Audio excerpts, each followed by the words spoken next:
بله جنرال صاحب څنګه یې ښه صحت دې ښه دی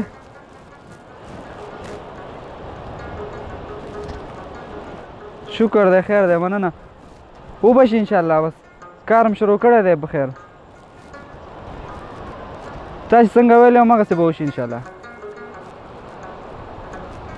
و امر به مو کېږي صحیح شو صحیح شو اوس به په یو غشي دوه ښکاره وکړو جنرال صاحب غوښتنه به ومنل شي سړک به هم ختم کړو خپل دښمن به هم ختم کړو اوس به هغه کس ته زنګ ووهم چې راشي او کار راله وکړي پیسې مې څه وخت اخیستې دي او کار څه وخت وکړو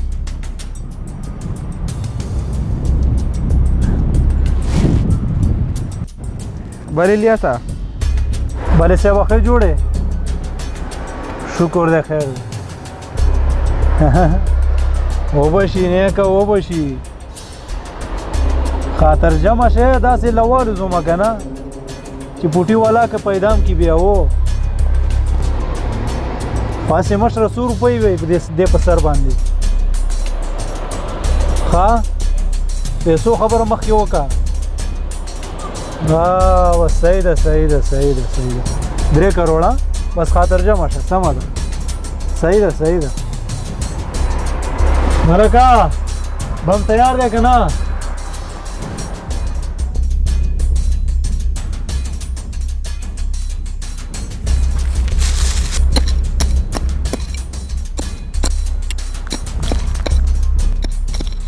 داسې بم مې راوړی دی که نه ولا که یو ټوټم پاتې شي او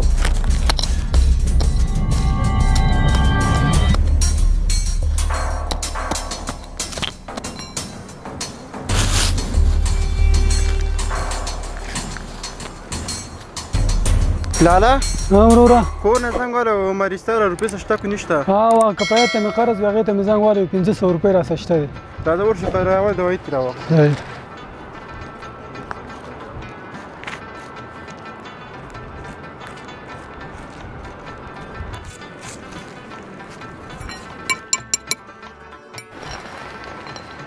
څه کوې وروره وروره ګورې نه سړک جوړوم وروره زه غلط پوه شوی یم ستا په شانې ځوانان د الله نور هم ډېر کې چې د ملک په آبادولو کې کار کوي څنګه کې وروره نو زموږ په کور کې اوس هم مړه نو داسې را روان وم دا سړک مې وران ولیدو ما له دا جوړ کړم څنګه کې وروره زموږ د ټولو غریبي ده او الله تعالی اجر درکړي د یوې 500 موږ سره دی دا واله کور ته پې وړه ویسي سلام علیکم د 520 ته وګوره ما دومره روپۍ ښځي چې شمار هم نشي کولی ولې په دې 520 به زه دونه وخت ضایع کومه ځې ورځئ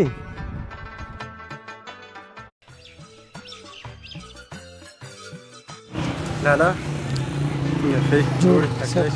کور کې مې رښتیا پروف واخله که نه صحیح ده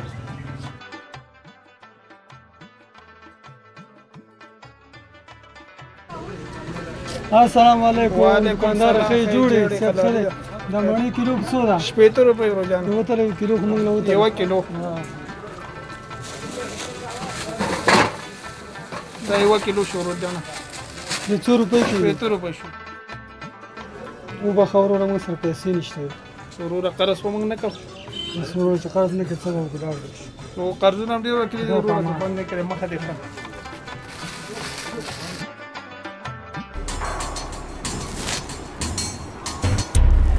ما چې د چا په سر پیسې اخیستې دي ژوندی نه دی تللی معلوم به شي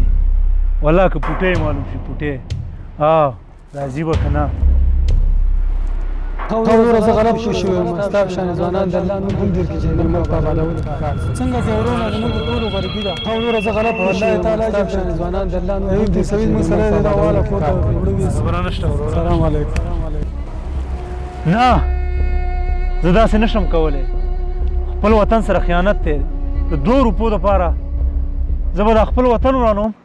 سړک به ورانوم نه یار داسې نشي کېدلی زه قاتل کېدلی نشم او ورور څومره ښې خبرې وکړلې هغې زه تشویق کړم چې د وطن په آبادۍ کې او ما د روپو لالچ راخیستی یم نه نه دا کار زه نه کوم هماغه 520 ما ته